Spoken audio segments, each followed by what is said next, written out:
तर काय म्हटलंय बघा, one end of thermally insulated rod is kept at temperature T1 म्हणजे एंड ए किती टेम्परेचरला आहे? T1 टेम्परेचरला आहे, बरोबर. अदर एंड T2 म्हणजे दुसरं T2 आहे. Rod is composed of two sections of length L1 and L2 and conductivity K1 and K2. Temperature T at the interface of two sections. काय find करायचंय? हे वाचल्यानंतर तुम्हाला कळालं पाहिजे ना काय आपल्याला फाइंड करायचंय. काय करायचंय मयुरेश? काल तुम्हाला क्वेश्चन विचारलास. हे जर कळालं नाही तर प्रॉब्लेम कसं सॉल्व्ह होणार? मग हे तुम्ही घरी ट्राय केलं नाही तर आपल्याला फाइंड करायचंय temperature T at the interface is ला हे ऑप्शन आहेत. मग इंटरफेस म्हणजे कुठं? जिथं जॉईन केलेत इथलं टी फाइंड करायचंय. मग काय करणार? तुम्ही one end thermally insulated rod is kept at temperature T1, other at T2. Temperature at the interface विचारलंय. मग कशाला सॉल्व्ह करणार? हे सॉल्व्ह करण्यासाठी आता आपल्याला KL1 इन्व्हॉल्व आहे. के इन्व्हॉल्व आहे का नाही ऑप्शन मध्ये? ऑप्शन मध्ये के आहे का नाही? आहे. एल आहे का नाही? आहे. T1 T2 आहे. म्हणजे आपला आन्सर पाहिजे T1 T2 आणि के मध्ये. मग टेम्परेचर ग्रेडियंट मध्ये काय ते फक्त टेम्परेचर आणि लेंथ ते चालणार नाही ऑप्शन. म्हणजे आपल्याला कुठे कुठे होता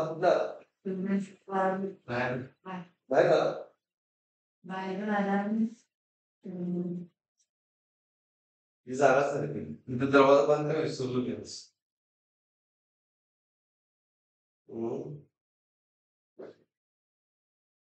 वाईट कंडिशन आहे.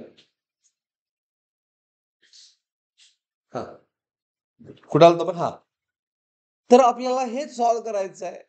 ओके बाय कंडक्शन में दोन रॉड एकच आहे. रॉड आहे A to B आणि B to C. मग हे तर रेट ऑफ हीट ट्रान्सफर म्हणजे P is equal to Q by T हे ना प्रॉब्लेम सॉल्व्ह होतोय. म्हणजेच काय हा कॉन्स्टंट असणार, हा रेट कॉन्स्टंट असणार. This rate is what? Constant. Is it clear?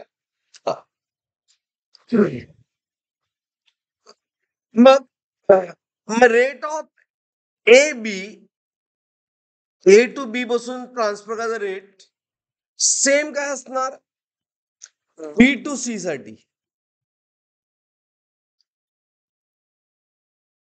Heat transfer okay किंवा आपण रेट म्हणूया best way that is a correct. ह्या दोन्हीकडे रेट ट्रान्सफर आहे म्हणजे P of A B and P from A to B and P from B to C same आहे. Right. पीचा formula काय? के प्लस ए बी साठी के किती आहे? K1. एरिया किती आहे? A. Temperature difference plus higher T1 minus lower T. बरोबर आहे की नाही? हा. And divide by length L1 आणि बी साठी के किती आहे? K2. एरिया डिफरंट आहे का सेम आहे? सेम. अँड चेंज काय आहे? Higher T2 lower T2. बरोबर की नाही? Divide by L2. यातलं एरिया गेट कॅन्सल. राईट. मग फक्त क्रॉस मल्टिप्लाय करायचं. मग पहिल्यांदा सिम्प्लिफाय करतो मी. K1 L2 multiply with T1 minus T2 and K2 multiply with काय येणार L1 T minus T2 झालं. आता इथून सॉल्व्ह करायचं. Got it? घ्या. हे कोणीच सॉल्व्ह केला नाही हा problem. So K1 L2 T1 हे T2 नाही.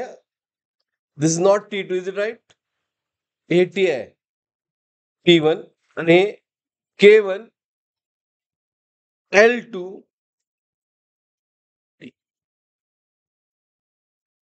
K2 L1 T minus K2 L1 T2. मग K1 आता T फाइंड करायचं म्हणून K1 L2 T1 हे मायनस या साईडला प्लस झालं. यावर ऑप्शन कळते काय बघा. K2 L1 T2 कुठं आहे न्यूमरेटरला? जरा ऑप्शन बघा या आहे काय कुठं? सी ऑप्शन बरोबर. आणि जर K2 L1 T minus K1 say plus K1 L2 T. Is me T common घेतलं.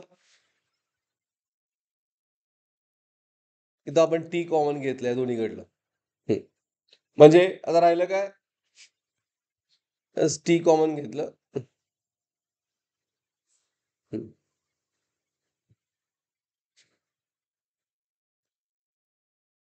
आणि त्यामुळे डायरेक्टली Tचा आन्सर लिहिलं T कॉमन घेऊन. It is a K1 L2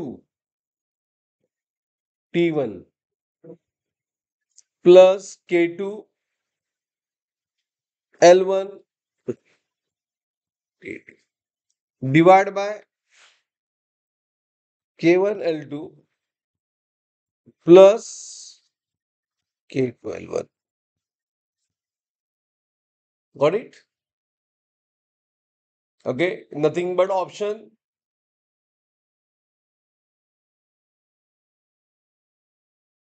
Option C. समजला प्रॉब्लेम कसा सॉल्व्ह केला?